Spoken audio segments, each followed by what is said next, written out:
मला असं खूप नम्रपणे सांगावं हं. वाटतं मेकर्सना किंवा जे कोणी त्यांच्याही हं. वर आहेत त्यांना, की म्हणजे अंडं देतीये ना कोंबडी रोज, तर कोंबडी कापू नका ना.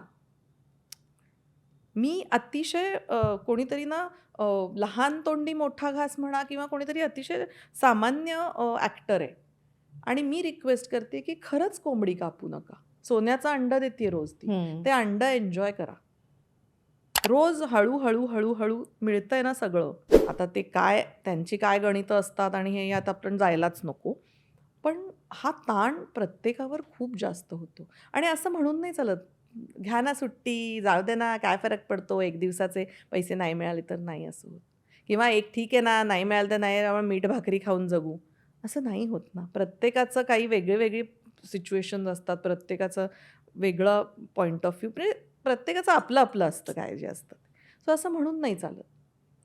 पण इतकं एक्सप्लॉइटेशन लेव्हलपर्यंतही कोणीच काम करू नये असं मला खरंच जेन्युइनली वाटतं. कारण मी गेली 10 महिने 50 मिनिटाचा आम्ही एपिसोड देतो आणि त्याचा ताण मला जाणवतोय.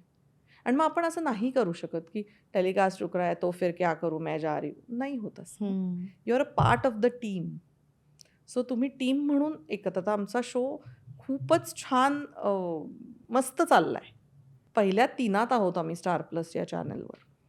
सो आणि एकूणच हं. हं. टेलिव्हिजनमध्ये. तर मग आपण इट्स अ टीमवर्क. आता असं हं. झालंय, की माझं दुसरं घर आहे ते. पण हं. ही नम्र विनंती आहे ज्यांना कोणा, की नका कोंबडी कापू.